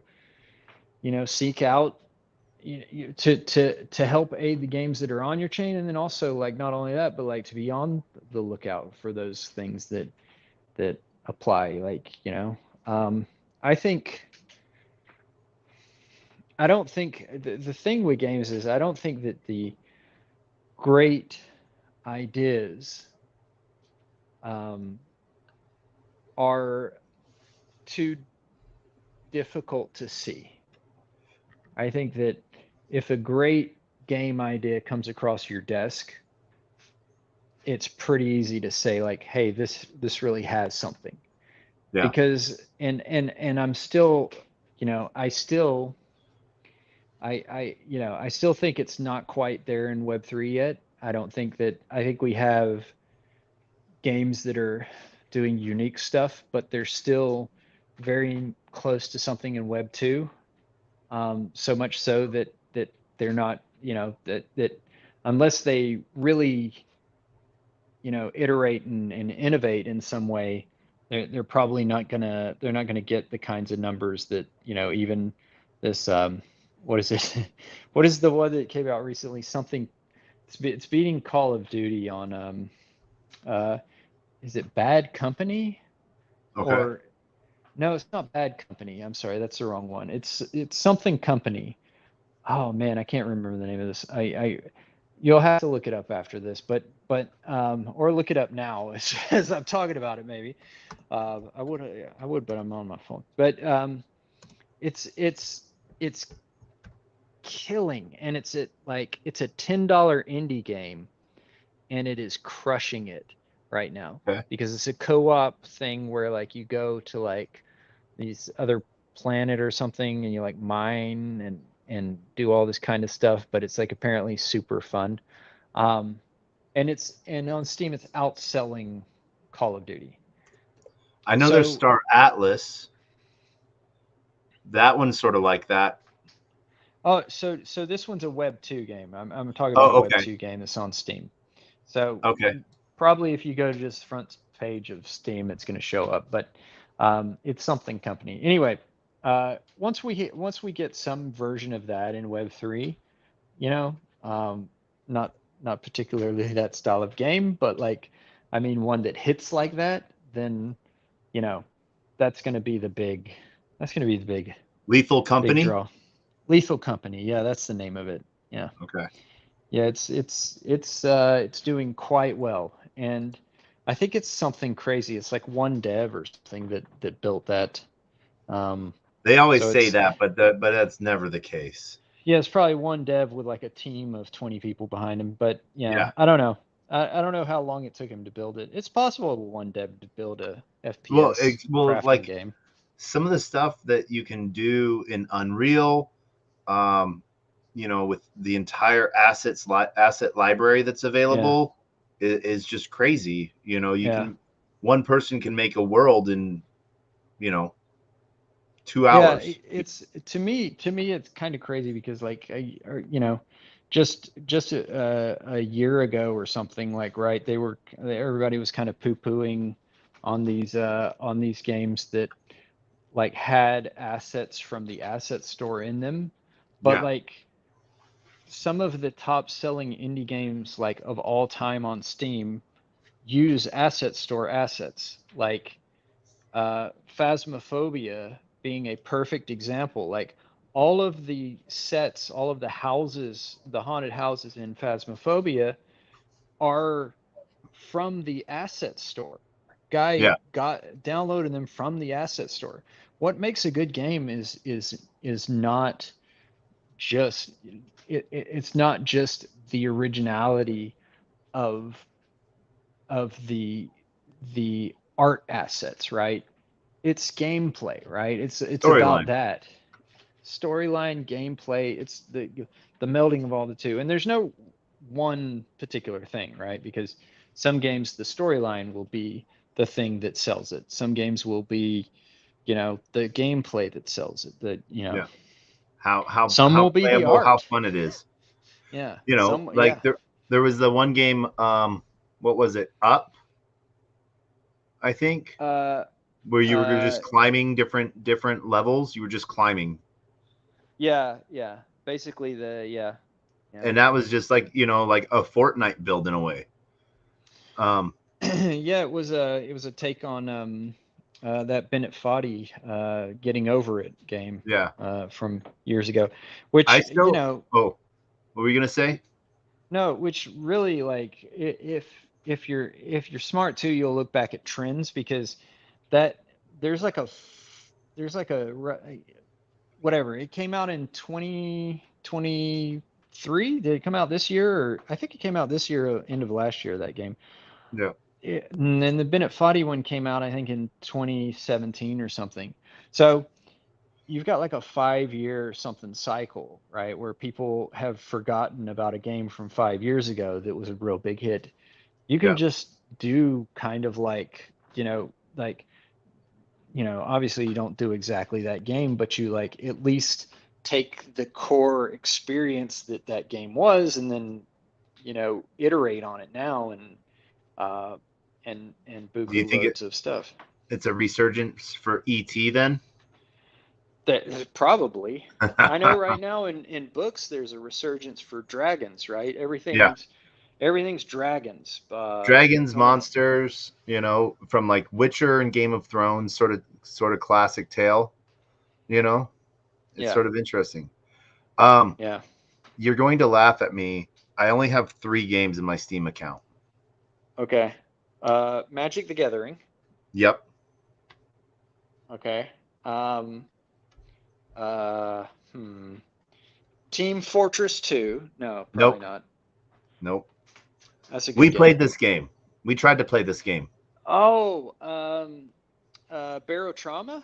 Mm-hmm. God, Yep. that game is so. We'll have to play that sometime, because I really want to test that thing out. Like, I really want Yeah. to play that game with. I'll have to work on getting Um, myself access back to it, because it says I own it, but it's like tries to tell me my account doesn't own it when I try to play it, and it's weird. So, yeah. the third game is Meta Rides. Meta Like a rides. Meta Rides. Hmm. Yeah. Meta rides. Yep. Car garage. Whole piece on chain with Polygon and stuff. It's some cool stuff. I know the team, and so I've been playing that a little bit. Yeah. I I don't know if you know who Sandy Carter is from Unstoppable Domains. No, I don't. She has one of the times to beat right now, and Oh wow. Okay. she's this lady that you wouldn't really expect to have a big to know Web3 or metaverse, just looking at her. But she does like whole educational pieces in the metaverse. She's awesome, Unstoppable Sandy. Um, Awesome. but she showed a video once at a conference I was a speaker at, where she was like, we tried to teach some people first how to use the metaverse, Sandbox, because Yeah. that's where we taught this class. And she's like, as you can see from this screen recording, that person that's up there standing on the roof that can't get down is my Harvard professor who couldn't get down because he didn't want to take the preliminary how-to course. And there's this like little avatar that's like stuck up on the ceiling piece. It's sort of hilarious. That's so cool. But yeah, no, there's just and then other games I've been playing, Parallel, been playing that because it has a lot of Magic the Gathering vibe. And then a little bit of it's almost like a little bit of a dungeon game, but it's really bright and is like NFT Hero on Tron. Okay. So Interesting. yeah, my NFT Hero, and so those are the games I've been playing on PC. But then like play Honeyland, Blast Royale, Geno Pets. I've sort of rounded out my mobile games on Web3 as well. There's a few others, but yeah. Cool. Yeah. I don't know. Any games on your any Web3 games on your radar? Yeah, I mean, I need to kind of look back into them. It's been a while since I've checked in on any Web3 games. I'm giving them some time to develop, Okay. so to speak. But I will say that, like, so I mentioned earlier, so friend Greg, Greg Barud, he is his company just came out of Stealth. They were building here a studio in Los Angeles, and it's with Dan Houser from Rockstar. Okay. So it's called Absurd Ventures, and they're doing IP across multimedia. So like they're going to do comics and stuff like that. They are not Web3 that I know of. But again, they just announced, like, I think they announced either earlier this month or like around October, maybe somewhat. So it's very, very, very, very, very, very fresh. And they've announced that they have two different IPs, I guess, that are coming up, and I think it's comics and an audio experience or something.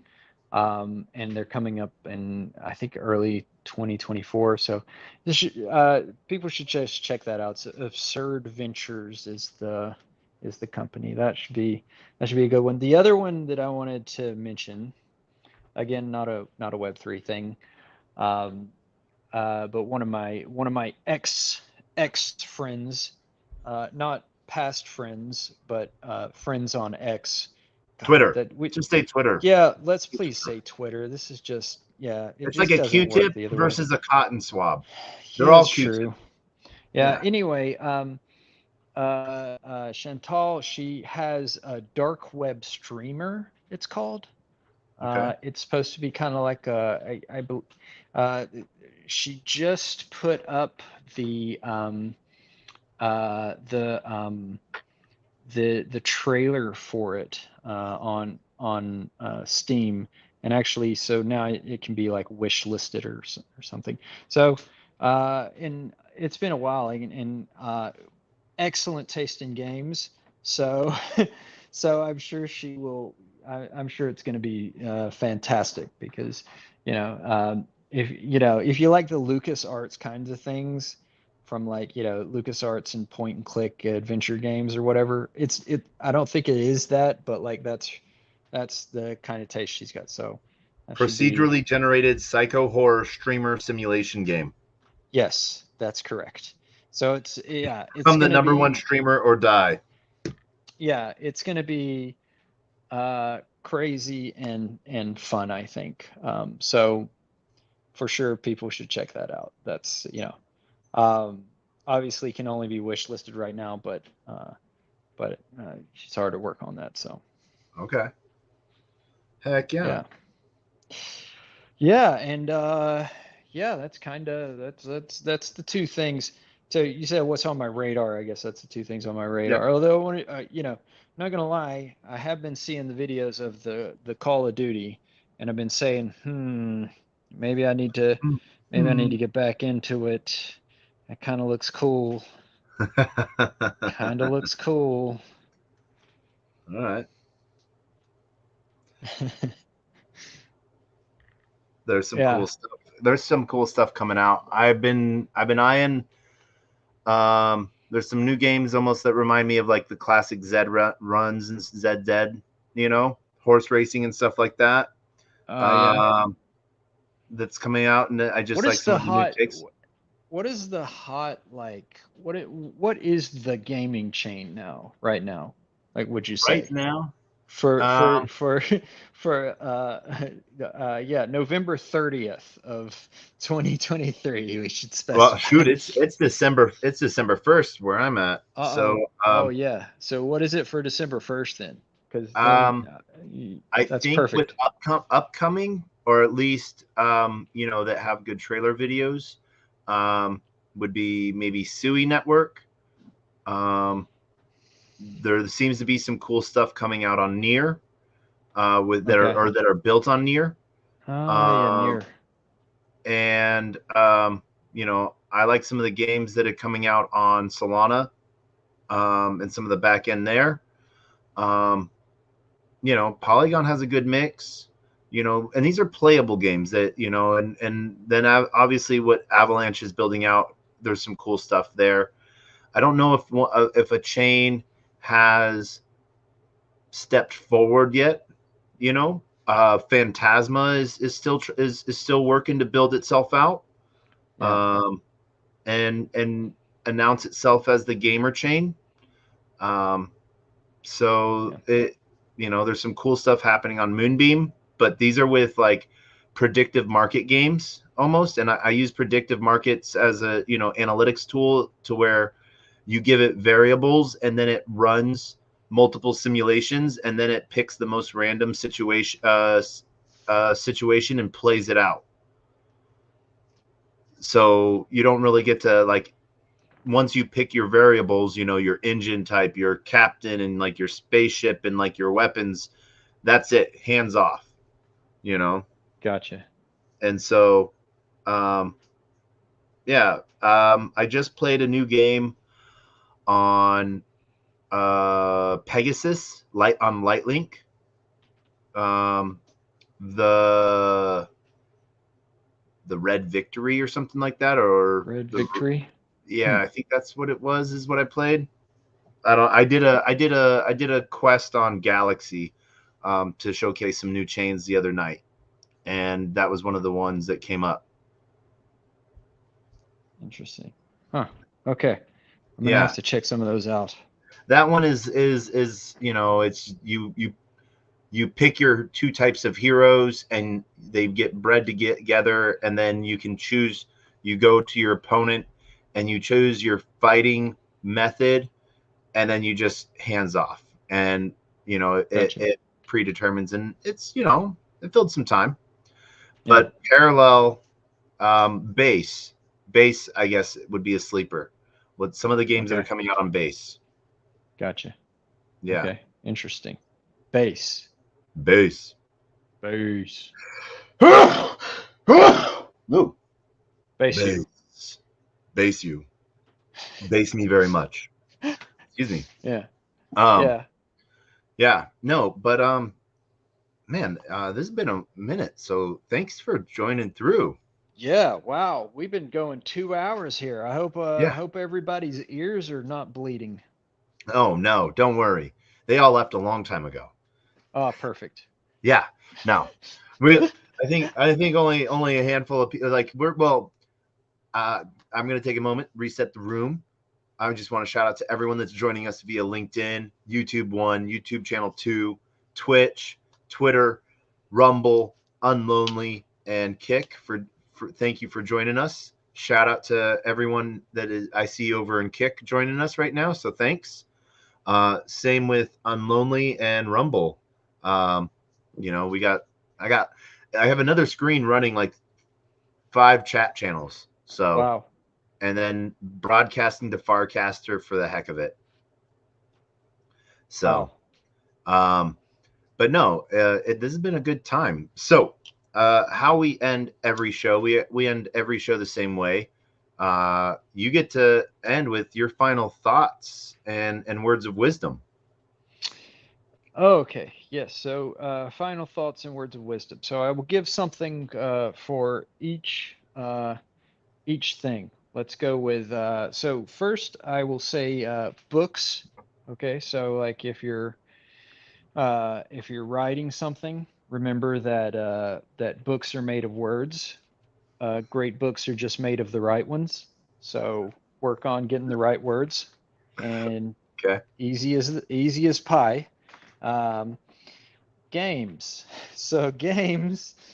Let's say that games are made are remade. They're not made. They're remade, right? So actually, that's kind of true of books too, right? You just got to kind of keep reiterating and doing stuff. Uh, but but for I think earlier we talked about it, and that was kind of the final thought that I would like to leave folks with, which is like, you know, if you're developing something, or even if you're just finding some game out there to join in on, that you're like looking for something to believe in, pick something that uh, that the people behind it are passionate about, that you too can find some passion in, and go with that, right? Like, don't go don't go into this saying like,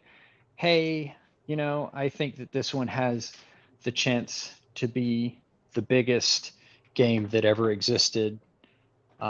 Instead, I think find something that you like, right? Find a game that you like and that you're passionate about, because ultimately